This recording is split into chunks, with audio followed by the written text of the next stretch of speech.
कुछ वक्त पहले की बात है। एक गांव था जिसका नाम था आलमपुर। सब वहां अच्छे से रहते थे, बस रात को वहां बाहर निकलना मना था, खास तौर पर गांव के बाहर उस पेड़ के पास। कहा जाता है वहां जो भी जाता है वो वापस नहीं लौटता, और अगर कोई गया तो गांव बर्बाद हो जाएगा।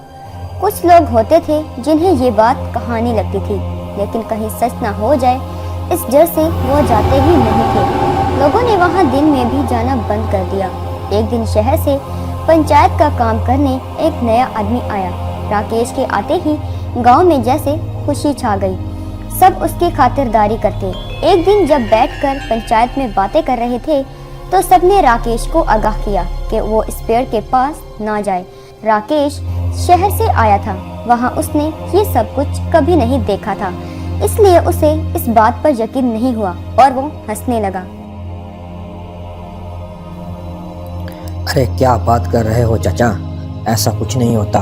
कभी किसी ने डराने के लिए ये बात कर दी होगी और फिर उसके बाद तब से सब लोग डर कर रह रहे हैं। क्या कभी किसी ने वहां जाकर देखा है कि क्या ये सच है कि नहीं है? अरे बेटा, ये सच है। ऐसी बातों पर कोई मजाक नहीं करता। अगर वहां गए तो वापस नहीं आ सकते। अरे आप परेशान ना हो चाचा, मैं जाकर देखता हूँ और मैं ये साबित भी करूँगा कि इस पेड़ से हमें कोई भी नुकसान नहीं होता, और आगे से आप लोगों को डर न लगे इसलिए मैं पूरी रात वहीं पर रुकूंगा, ठीक है ना? सब डर गए और उसे मना करने लगे, मगर उसने किसी की भी बात ना मानी। वो पेड़ देखने के लिए उसी वक्त वहां से चला गया। वो उस पेड़ के नीचे बैठा और कुछ सोचने लगा। अरे वाह, इतना अच्छा तो पेड़ है, खूबसूरत छाया देता है। अच्छा ही हुआ, मैं कल रुककर गांव वालों का शक दूर कर देता हूँ। थोड़ी ही देर राकेश वहीं पर लेट गया। उसने देखा कि कोई भूत उसके ऊपर बैठा है और उसका गला दबा रहा है। राकेश की नींद खुली और उसने देखा कि वो सही सलामत है। ओह, अरे अरे, ये तो बुरा सपना था। गांव वालों की बात सुनकर मेरे दिमाग में भी यही चलने लगा है। वो वापस घर आ जाता है। जब से वो पेड़ के पास जाकर आया तब से उसके साथ अजीब हरकतें होने लगी। घर में तेज हवा आई और उसका पूरा घर उड़ा ले गई।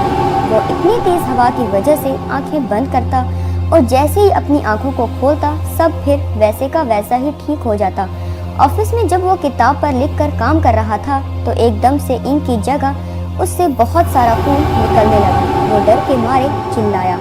पास बैठा आदमी उसके पास आया और वो पेन लेकर आया और कहने लगा, अरे क्या हुआ साहब, सब ठीक तो है ना? अरे साहब, आपको ये सब करने की जरूरत नहीं, पेड़ के पास मत जाइए, किसी ने कोई मजाक नहीं किया। राकेश घबराकर बोला, नहीं नहीं नहीं, मैं ठीक हूँ।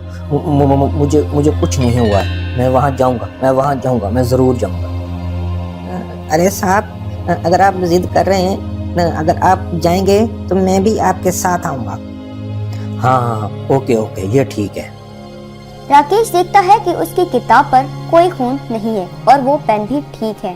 रात को सब गांव वाले आखिरी कोशिश करते हैं मना करने की, मगर फिर भी राकेश उनकी किसी भी बात को नहीं मानता। मैं अभी भी बता रहा हूँ, अभी भी वक्त है। अपने और गांव की भलाई के लिए मेहरबानी करके रुक जाइए। नहीं काका, मुझे ऐसा ही करना होगा। कल सुबह मिलते हैं, और रामू भी मेरे साथ जा रहा है। आप परेशान ना हो। सब अपने अपने घर चले जाते हैं। राकेश और रामू उस पेड़ के पास जाते हैं। वहाँ वो कपड़ा बिछाते हैं और सोने की तैयारी करते हैं। जैसे ही वो कपड़ा बिछाते हैं तेज हवाएं चलने लगती हैं और चिल्लाने और हंसने की आवाजें आने लगती हैं। रामू बहुत डर जाता है और वहाँ से भागने की कोशिश करता है। तभी हवा जोर से उसे पकड़कर पेड़ की तरफ ऊपर लेकर जाती है। राकेश उसे खींचने की कोशिश करता है मगर नहीं बचा पाता। रामू हवा में उड़ने के बाद अचानक गायब हो जाता है। थोड़ी ही देर में उस पेड़ के सारे भूत बाहर आ जाते हैं और रामू भी भूत बनकर बाहर आ जाता है। हम इतने सालों से तुम्हारा इंतजार कर रहे थे, अब सबको मार देंगे। अरे भागो भागो, सारे भागो, अपनी जान बचाओ, भूत सब आ रहे डर हैं। जाते हैं। भागो सारे भागो। भूत एक एक करके सबको मार देते हैं। धीरे धीरे करके वो भी भूत बन जाते हैं जिन्हें मार दिया गया, और वो गांव वालों के पीछे पड़ते हैं और उनको भी मार देते हैं। सब चिल्लाते हैं। राकेश खुद को बचाने के लिए अब भी भाग रहा होता है। हर तरफ खून ही खून होता है। राकेश अपने घर जाता है खुद को बचाने के लिए। उसके घर तेज हवा चलती है और पूरा घर उड़ जाता है। वो अपनी गाड़ी चालू करके वहां से भागने की कोशिश करता है। वो अपनी गाड़ी तेज चलाता हुआ जा रहा होता है, लेकिन जैसे ही वो पेड़ के पास पहुंचता है उसकी गाड़ी बंद हो जाती है और 4-5 भूत आते हैं और उसको मारकर खाने लगते हैं। गांव के सारे लोग मर जाते हैं और हर तरफ खून ही खून होता है।